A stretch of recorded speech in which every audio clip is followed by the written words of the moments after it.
तेरियां मेरे सतगुरु जीओ, की वड्याइयां तेरियां मेरे सतगुरु जीओ। जय गुरु जी संगत जी।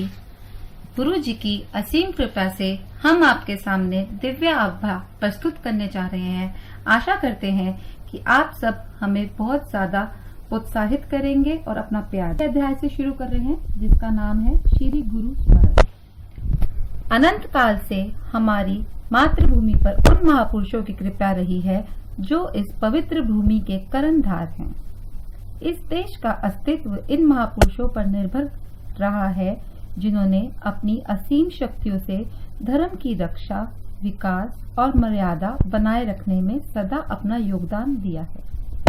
समस्त देशवासियों में श्रद्धा जागृत और सबको आलिंगन करने वाली अनूठी परंपराओं का विकास करने के लिए हम सब सदा ही इनके आभारी रहेंगे।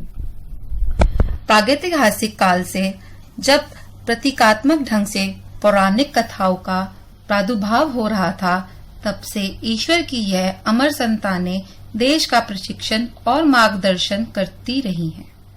भारतवासियों ने भी अत्यंत संयम पूर्वक इनके सम्मुख बैठकर इनके प्रवचनों का लाभ उठाया है।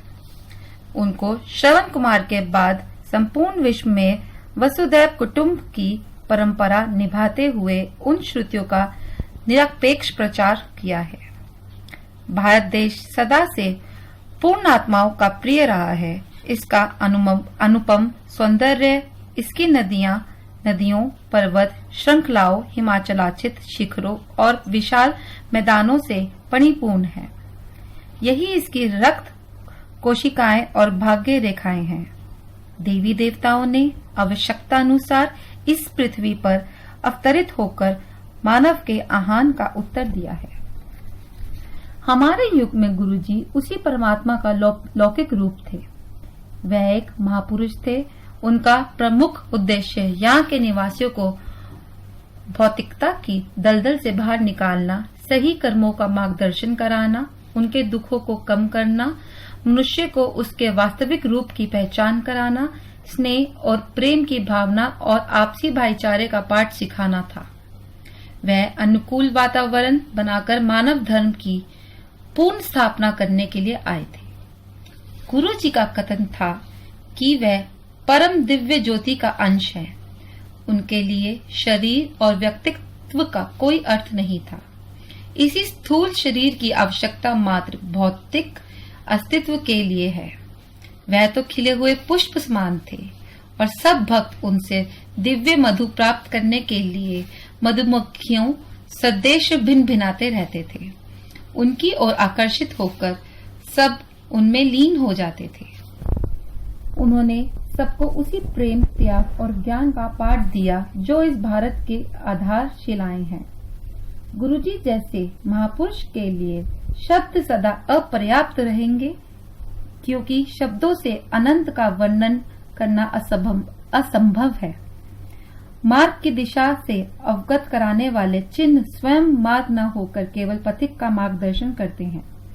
उनका प्रयोग तो उन उपकरणों के समान है जिनका उपयोग कर उन्हें त्याग दिया जाता है। हम सब उनको केवल उस सर्वनाम से जानते थे जिसका संभवतः इस धर्म प्रधान देश में साधारिक उपयोग प्राप्त होता है। गुरुजी, यह शब्द अत्यंत दूर अर्थ और शक्ति से परिपूर्ण है। यदि कोई भक्त कभी निडर होकर उनका नाम पूछ भी लेता था, तो उनको उत्तर यही होता था कि वह उन जैसे महापुरुषों के कोई नाम नहीं होते थे। उस व्यक्ति के साथ ही वह अपने अस्तित्व को भी व्यक्त कर देते थे। ईश्वर के दूत, सृष्टि के रचयिता, ब्रह्मांड के नृप नहीं, वह तो स्वयं परमात्मा थे। गुरु परमात्मा से अलग किसी को भी नहीं जानता। वास्तवतः में गुरु की ईश्वर से प्रतीक कोई पहचान हो ही नहीं सकती। कहते हैं कि उन्होंने 31 मई 2007 को महासमाधि ग्रहण कर ली थी। हमारा यह व्यक्तित्व पर विश्वास करने के कारण यही है कि हम उनको भौतिक देह सहित मानव रूप से पहचानते थे और हमें उनसे अनुराग हो गया था। किंतु पलक झपकते ही उनकी यह काया समाप्त हो गई। उन्होंने उनकी द्वारा निभाई जा रही भूमिका पर उन्होंने स्वयं ही पटाक्षेप कर दिया। इसका कारण यही था कि वह अवतार थे, दिव्यता का मानव रूप। वह तो शिव, नानक और प्रेम के मूर्त रूप थे। यद्यपि ऐसा कभी नहीं था, वह तो एक ओंकार थे और सदा ही रहेंगे। वह आज भी हम सबके बीच विद्यमान है। वह सदा ही हमारे पिता परमेश्वर रहे हैं और हमें उनकी बातें सुननी पड़ेंगी। भारत ने तो सदा महापुरुषों की बातें गंभीरता से सुनी हैं। ऐसा कहा जाता है और यह सत्य भी प्रतीत होता है कि गुरु को सुनने मात्र और अभिज्ञान प्राप्ति हो जाती है। आप सबसे विनम्र निवेदन है कि हम इस पुस्तक के सत्संगों को ध्यान से पढ़ेंगे और समझने का प्रयास करेंगे कि गुरु जी की क्या अभिलाषा रही है। उन्हीं के आदेश अनुसार उनकी प्रिय संतति द्वारा उनको सब प्रेम भेंट है। जय गुरु जी।